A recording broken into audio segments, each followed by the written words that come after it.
Halo warga sepak bola yang gampang diadu domba. Gue bukan pandit terkenal, tapi gue yakin opini gue masuk akal. Ini gue mau membahas tentang hasil kemarin konferensi pers Pak Erik.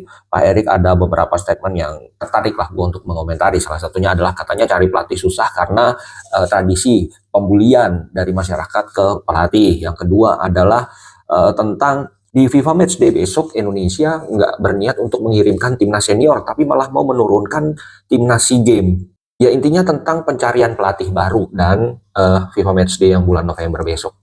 Oke, gue mau komentarin dulu soal yang katanya Pak Erik bilang begini. Untuk saat ini PSSI susah mencari pelatih karena adanya sikap arogan para netizen ya, kesannya begitu ya. Jadi lebih menyalahkan masyarakat sepak bola Indonesia ini. Jadi pelatih-pelatih ini takut untuk pegang tim nasional Indonesia karena takut dibully. Jadi ya seolah-olah begitulah ya. Nah ini menarik nih, kalau Pak Erik bilang susah cari pelatih, berarti logikanya adalah Pak Erik sudah menghubungi beberapa pelatih yang mau dijadikan pelatih tim nasional Indonesia, kemudian mereka semua menolak dengan alasan, enggak lah gue pegang tim nasional Indonesia, nanti dibully begitu. Tapi sementara di lain kesempatan Pak Erik juga bilang, Pak Erik belum menghubungi salah satu pun calon pelatih baru tim nasional Indonesia.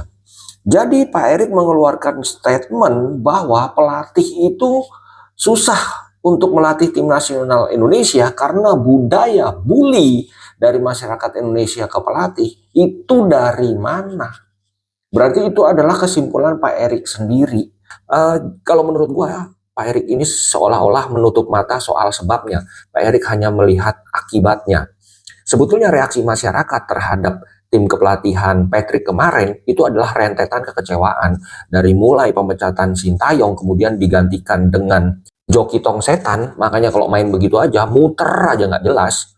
Dan setelah datang pun komunikasi dari pihak pengurus nggak bagus gitu, jadi seolah memancing masyarakat Indonesia untuk mengeluarkan kata-kata mutiara. Belum kerja apa-apa sudah dibilang tim kepelatihan terbaik.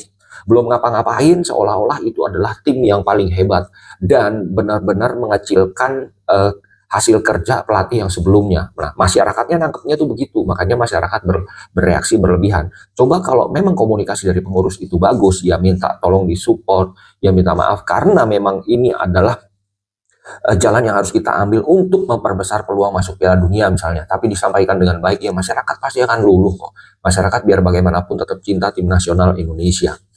Jadi kolam keruh itu ya ada kemungkinan memang diaduk dari atas, makanya dia keruh. Kalau yang penghuni kolam itu akan menjaga bagaimana supaya kolam nggak keruh, karena kalau keruh juga kan nggak nyaman. Butak ya ikan kalau keruh kan juga ada beberapa ikan yang memang nggak bisa di tempat keruh, jadi akan menjaga kejernihannya. Tapi orang atas yang melihat itu, kadang ada yang risih, ini kok jernih banget, aduk akhirnya diaduk.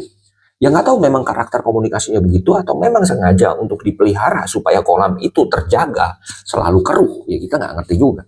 Ya sebetulnya bagus ya Pak Erik sudah punya inisiatif untuk melindungi pelatih yang pegang tim nasional. Tapi ini kan jadi terkesan standar ganda karena Pak Erik kemana di saat Sintayong kemarin dihantam kanan kiri, dihujat juga. Bahkan kasih statement dan perlindungan pun kayaknya enggak. Pundit-pundit nggak jelas yang hajar Sintayong dengan asal-asalan bertubi-tubi pun bukannya ditegur, malah diajak ketemuan, diajak nonton bola bareng. Dan ada juga pundit yang dimintain saran bagaimana kalau Sintayong diganti. Ya itu kan aneh. Tapi sekarang begitu kemarin si Patrick gagal kemudian dihantam, netizen seolah disalahkan akan berdampak ke pencarian pelatih baru. Alasannya ya karena netizen Indonesia senang menghujat. Ya ini aneh gitu. Jadi Pak, koreksi ke internal kayaknya lebih bijak. Jadi orang-orang sekitar Pak Erik ini mungkin dalam berkomunikasi harus dibenahi. Contoh Pak Sumarji, beliau menyampaikan apapun itu enak gitu.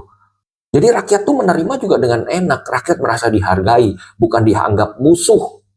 Jadi gitu ya Pak, tolong banget ini Pak, komunikasinya dibenahi. Ditegur, ya diganti juga nggak apa-apa. Yang penting membuat suasana jadi adem lah.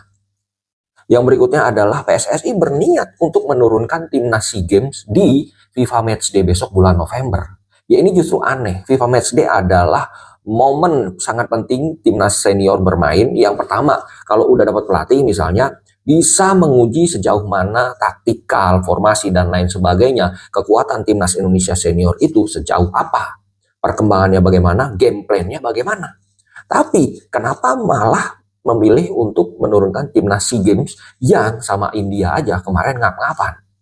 Karena itu FIFA Matchday, nggak peduli siapapun itu yang diturunkan, ketika bertanding, kalau kalah ya poinnya berkurang. Ya lebih baik turunkan timnas senior, syukur-syukur dapat lawan yang jauh lebih bagus dari Indonesia. Kalau kalah dapat pelajaran, kalau menang poin Indonesia itu jauh. Jadi bisa memperbaiki peringkat FIFA. Katanya target Indonesia adalah ke 100 besar. Momennya adalah ya FIFA Matchday begini. Kalau ini nggak dimanfaatkan, terus bagaimana nanti dapat poin? Baru aja kemarin kita unggul dari Malaysia, ya udah dibalap lagi. Jadi sebetulnya ini apa sih? Kayaknya nggak konsisten dengan tujuannya gitu. Belum lagi nanti begini, ketika FIFA Matchday nggak dimanfaatkan dan nanti Indonesia bertandinglah di ajang resmi yang penting, hasilnya nggak maksimal dengan pelatih baru, kemudian masyarakat komplain, ya nanti ada lagi tuh pundit-pundit lah atau semualah pada alasan, ya kita nggak punya waktu uji coba, waktunya mepet, Indonesia butuh proses. Padahal November nanti ada FIFA Matchday. Dan kemarin waktu FIFA Matchday lawan Cina Taipei, masyarakat juga komplain, kok lawannya Cina Taipei, itu kan nggak bisa jadi patokan. Sebetulnya PSSI ini serius atau enggak sih? Tapi jawabannya apa? Emangnya cari tim gampang? Ini waktunya mepet. Lu aja dah yang cari tim tuh. Banyak tuh buzzer-buzzer atau apa yang nggak jelas. Yang jelas akunnya juga nggak ada DP-nya, di private dan segala macam. Nanti alasan lagi begitu. Nah sekarang ada waktu panjang. Itulah gunanya untuk menentukan pelatih secepatnya. Kalau memang belum ada pelatih, ya caretaker lah sementara. Supaya di FIFA Matchday ini bisa dimanfaatkan dengan baik gitu. Jadi nanti nggak ada alasan lagi, uji coba sudah ada, terus waktunya nggak terlalu mepet, dan pelatih baru otomatis yang jauh lebih hebat dari Sintayong. Karena kemarin pun Sintayong sudah seolah dicoret. Berarti kita masyarakat beranggapan, oke, ini bagus, berarti PSSI berniat untuk mencari pelatih yang jauh lebih hebat dari Sintayong. Dan yang ketiga, katanya di PSSI sekarang pusing mencari pelatih, nggak gampang karena pelatih yang mau menangani peringkat 100 lebih itu jarang. Ya kemarin ada pelatih yang mau, yang pernah membawa timnasnya ke Piala Dunia, tapi malah disia-siakan.